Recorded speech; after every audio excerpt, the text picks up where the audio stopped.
Hey everyone, welcome back to the Mass Retirees Weekly Update. Today's Friday, September 26th. I'm Sean Duhamel. Thank you so much for joining with us and tuning in again this week. Now, before we get rolling with this week's message, I just want to wish my father, Hank Duhamel, a happy birthday. His birthday was yesterday, so it's a belated birthday. My dad typically watches these messages, so let's find out if he tunes in this week. But again, Dad, happy birthday. Hope you had a wonderful day. We'll see you soon. Before we get into the news of the week, which is going to focus on the legislative hearing that took place on Monday before the Joint Committee on Public Service, where 4 association bills were heard, just let me provide a couple of quick updates on a few or 2 different items. One is that we've heard from a number of members who have inquired about the status of your membership card. So whether you recently renewed your membership with Mass Retirees or you're a new member of our association. We've had a little bit of a delay of getting membership cards out to members recently. That's due to some technical problems that we've had internally with our mailing system. We print a lot of our mail internally here at Mass Retirees to cut down on the cost. The cost of postage and printing, it's through the roof. It's really one of our biggest cost drivers. So we do everything we can to try to reduce those costs.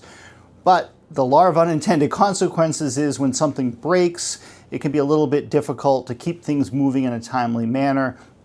We've had some tech problems with the printing equipment.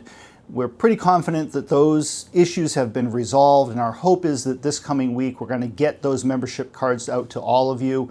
Now, I know that a lot of you depend on that card as just a means of keeping in touch with us. It has all of our personal contact information on it, for instance. So if anyone needs to get in touch with us and you can't reach us, if you're a Mass Retirees member, and if you can't reach us in the office during business hours, and we are here 5 days a week, but if for some reason you can't get us during business hours, call the numbers on the back of your membership card. Now, the email message that goes out every Friday morning to our members, and in which this video is part of, it has my personal cell phone number, which is also on the membership card.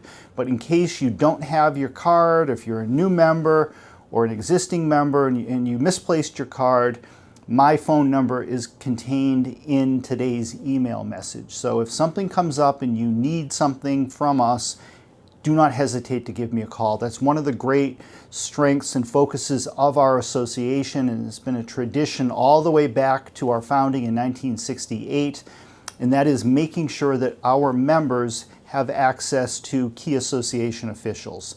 And whether it's calling Frank Valeri at home, or myself or Nancy McGovern on our cell phone numbers, or Bill Reary at home, we want to make sure that you have access to us when you need us the most. So I just want to make sure that we updated everybody on that. Now, lastly, before we jump into the news of the week, just a quick reminder of our upcoming area meetings. A week from today, on Friday, October 3rd, we will have our Plymouth area meeting. The Plymouth area meeting is one of my favorite meetings of the year, if not the favorite meeting of mine, for the sole reason that I grew up in Plymouth. So this is a homecoming event for me. I live in Dorchester now, a little bit closer to work for myself and my wife, but Plymouth has always been home. So looking forward to being down in Plymouth next Friday. Meeting kicks off at 11 a.m. Full meeting details can be found in today's email message, as well as on page 3 of The Voice. As you should know by now, The Voice on page 3 is always our upcoming events catalog, or calendar, I should say. Our area meetings, or all Mass Retirees meetings, are open to all members, and you're always welcome to bring a guest. And by members, I mean Mass Retirees members as well as our associate members. And the ranks of associate members continue to grow. So we're delighted to have you as part of our association, and hopefully you're learning a little bit about your future retirement benefits. So in addition to Plymouth's meeting, the following week, we have 2 meetings out in Western Massachusetts. The first in Pittsfield on Thursday, and the next meeting the day after on Friday. I believe the Thursday is October 9th, if I'm not mistaken, and Friday is October 10th. So Thursday in Pittsfield at 1 p.m. and Friday, October 10th at 11 a.m. in West Springfield. Those details, again, page 3 of the newsletter, and we will also be sending an email blast out to everybody next week as well as a paper mailing to those of you who live in the immediate proximity of our meeting location. So keep an eye open for that. We've had fantastic crowds at all of our meetings so far in 2025. We're expecting great crowds in Plymouth and in Pittsfield and West Springfield, and our final meeting in November, right before Thanksgiving, excuse me, we'll be back in Auburn, Mass. For our final meeting of the year before we start all of our area meetings anew in 2026, starting with our Tewksbury area meeting in January.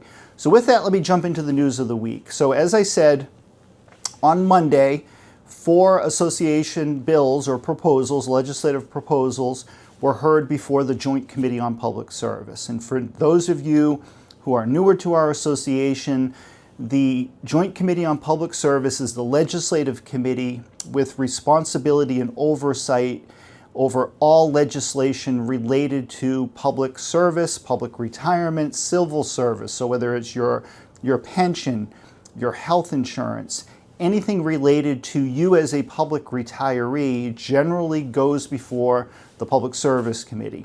The Public Service Committee this session is chaired by State Senator Mike Brady from Brockton, as well as State Representative Dan Ryan from Charlestown here in Boston. Both Senator Brady and Representative Ryan are long-term friends and allies of our association. They care deeply about the issues affecting public retirees and public employees in general, as well as both Senator Brady and Chairman Ryan, or Representative Ryan, serve on the COLA Commission alongside Frank Valeri. So it's a tangled web, so to speak, but the idea here is that people with direct expertise on these issues not only chair and serve on the Public Service Committee, but are also directly involved in special commissions relative to these specific topics. Now, as luck would have it, the legislation that we filed this session relative to the COLA, we filed 2 bills, House 2794, sponsored by State Representative Mark Cusack from Braintree, and Senate 1808, sponsored by State Senator Brendan Crichton from the city of Lynn. Both of these bills are identical. One's filed in the House, one's filed in the Senate, and we tend to do that with our larger pieces of legislation. But both bills, again, are the same bill. Both bills address the state and teacher COLA base, proposing an $18,000 base. The current base of $13,000 has been in place since 2012. Quite a bit of time has gone by. What's that, 13 years now? So we are proposing an $18,000 COLA base. The second piece of the bill creates and addresses what we refer to either as the enhanced or senior COLA, which would create a new COLA benefit to be paid on top of the traditional COLA in the COLA base structure, that would apply to long-term retirees who were also career public employees. Now, most importantly, both of these issues are the primary focus of the Special COLA Commission. So at Monday's hearing, if you watch the hearing on either TV or online, you may have heard our association president, Frank Valeri, in his testimony, focus on the fact that these issues are now the subject of the Special Commission. We have requested that the committee hold off on any action on these bills until the commission files its report and its recommendations, which we're anticipating taking place later this fall. It would really be premature for the committee at this time to weigh in one way or the other or make its own recommendations when that specific work is being done by the COLA Commission. And again, Chairman Brady and Chairman Ryan are part of that 9-member commission alongside Frank Valeri. Now, in addition to that bill being heard on the COLA issues, the Special Commission had its monthly hearing just last week. The Commission has been meeting on a regular basis, at times more than once a month, and met all throughout the summer, but they've been meeting regularly since January, trying to come up with proposals to increase the state and teacher COLA base and come up with a mechanism to periodically increase that base in regular increments rather than waiting a decade or more before the next increment can be achieved. So a lot of this comes down to actuarial modeling. What is it going to cost? Not just in terms of the impact on the year-to-year state budget, because there will be an impact, but also the impact on the long-term funded status of the system and the new unfunded liabilities that are created by adding new benefits. All of these factors go into whatever is going to be ultimately proposed by the Commission, as well as the legislation that is born out of this and how the legislature and the governor approach this topic. Cost is going to be a concern. There's no way of getting around that. We're talking about tens, if not hundreds of millions of dollars in new annual costs, potentially billions of dollars in new unfunded liability, depending on exactly how the new benefits are structured. So that's why the Commission has to take its time, has to work with the actuaries, because they need to get this right. I don't think I need to explain to everybody just how important this is to our organization, and most importantly to all of you who are state and teacher retirees or long-term retirees. Now, for those of you who are retired from either one of the authorities or a district or city or town, your COLA base is already determined by your local retirement system in conjunction with your local legislative body. There's nothing further for the state to do or any need to change laws in order to continue to improve the COLA base at the local level.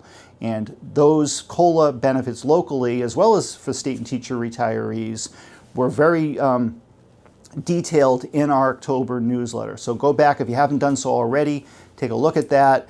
It spells out the funded status of every retirement system, as well as the COLA base across all of the retirement systems, and singling out those 17 or so systems that increase the COLA base for FY26, which is the current fiscal year that we're in. The next bill that was heard on Monday is House 2835, and that's relative to pension funding schedules and requiring a minimum contribution from the employer, the government, to fund the system. This bill was sponsored by State Representative Dennis Gallagher from Bridgewater. Representative Gallagher and I should say, together testified in favor of the bill before the committee. This is a new issue that Mass Retirees has just identified and taken on this session. It's a brand new bill.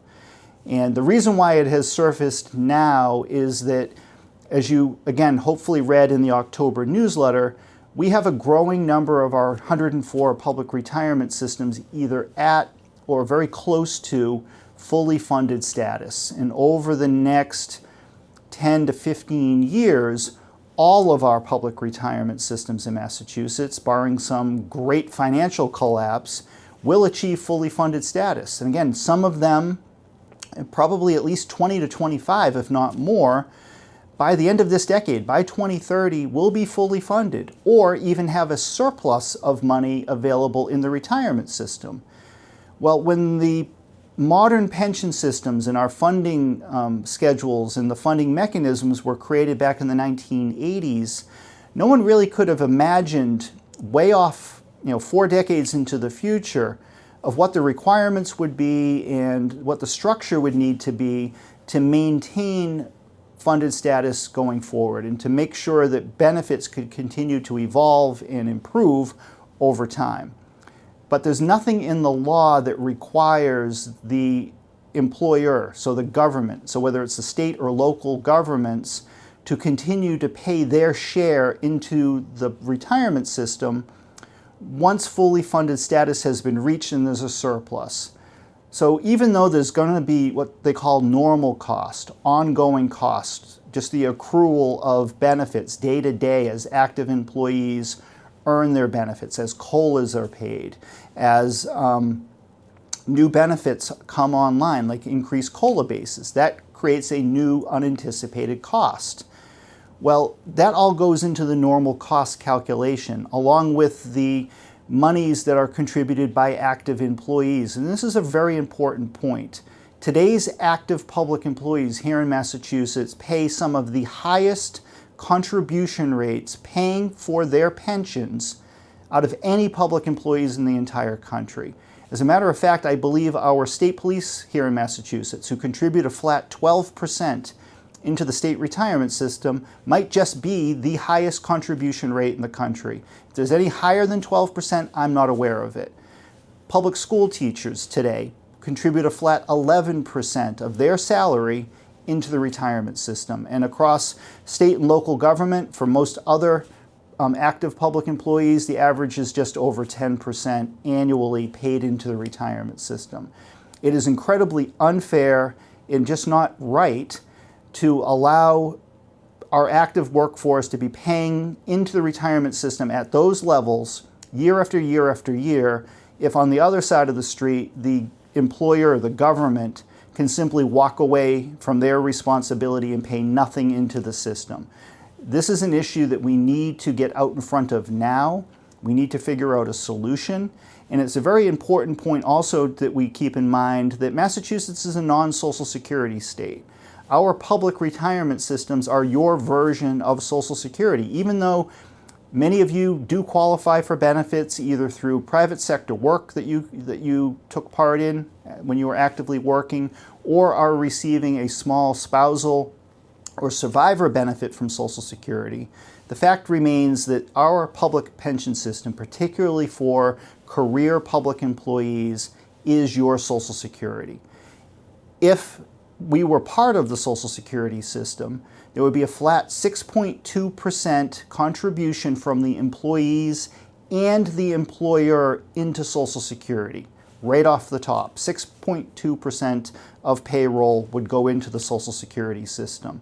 So to allow the employer, through our public retirement systems, to simply pay nothing is unacceptable. And that's something that we need to address now. We need to figure out how this is going to work. While we're not suggesting that the contribution has to be 6.2% from the employer, it cannot be zero. And that's what we're facing if we don't get out in front of this and create a minimum, a floor that needs to be maintained going forward. We also anticipate that once fully funded status is reached, it should become easier to improve COLA benefits over time. That's been the long-term plan, and now that we're almost there, we need to follow through and make sure that we can achieve that. Now, the final bill that was heard that is also incredibly important is House 2888, filed and sponsored by State Representative Kathy Lenatra from Kingston, Mass. This legislation applies to local health insurance benefits, and most directly the structure of what's known as an IAC, the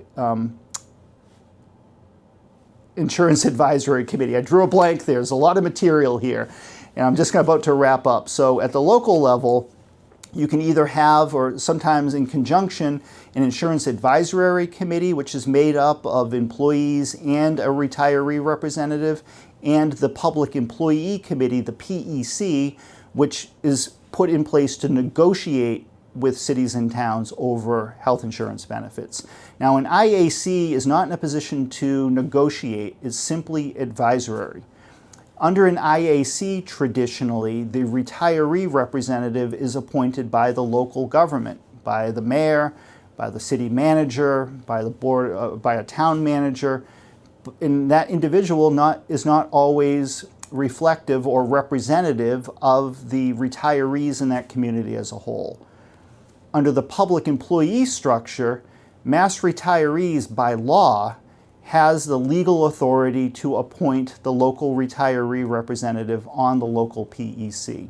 We believe that that same structure should exist when it comes to IACs, because in some communities, when it's simply an IAC operating and we do not appoint that individual, that's not always in the best interest of local retirees, and we're not always kept abreast of what's going on in those communities and the types of changes that are being considered when it comes to your health insurance. So we believe the law should be changed and the law should be streamlined to ensure that local retirees have adequate representation that truly reflects your interests as a local retiree and not necessarily the interests of the local government and the local town manager and so forth. So we want to thank the representatives and Senator Crichton who have filed these bills on behalf of our association. At this point, all of the 18 bills that we filed this session have received a public hearing. The next steps will be the various committees, with most of the bills before the Public Service Committee, deciding what further action that they choose to take, whether it's reporting the bill out favorably for further consideration, whether it's issuing an unfavorable report, which we do not anticipate happening with any of these bills. As a matter of fact, I don't believe in the 31 years that I've worked for mass retirees that a single bill that we've filed has ever been reported out unfavorably. Or the committee could also choose to put a bill into a study for future consideration. So we're now working with the committee, prioritizing which bills we're hopeful that they're going to focus on and advance to the next stage of the legislative process. In a perfect world, we'd love to see all 18 bills move forward and be passed by the legislature, the House and the Senate, and signed into law by the governor before the end of the session next summer. Realistically, we know that that's not going to happen for various reasons. So we really need to prioritize which bills are going to move forward, hopefully. The bills that were heard this week are amongst our top priorities this session. Certainly we're hopeful that the COLA legislation, once the special commission completes its work this fall, will be a priority not only of us but of the legislature to move forward and hopefully pass something into law this year. There are also a number of health insurance bills. The legislation that was just heard this week, for instance, on the IAC, PEC situation that we're hopeful that needs to be addressed. And there's a number of other health care bills. The veterans bonus legislation, option C and D, or C and B legislation as well, and the list goes on. And I'm not going to get too deep into this, because I'm going to leave something out and I'm going to get in trouble with all of you. But again, thank you for tuning in. We will be back to you again next Friday with a fresh update. Not exactly sure what we're going to focus on. There's a bunch of different things in the mix, so I don't want to commit to anything right now. But tune in next week. I'm sure we'll have a interesting update for everybody, and I hope to see you, whether it be in Plymouth or Pittsfield or West Springfield over the next 2 weeks. Our area meetings and the opportunity to see all of you in person and have a direct conversation and meet some of you for the first time that I may have spoken with over the phone over the years or exchanged an email with. That's always a treat. And I know, to speak on behalf of Frank and our whole team here, all of us feel the exact same way. So if you're in the neighborhood, come on by and say hello. Make sure you come up and introduce yourself to me. But for now, we'll log off for today. Have a good weekend, everybody. Bye-bye.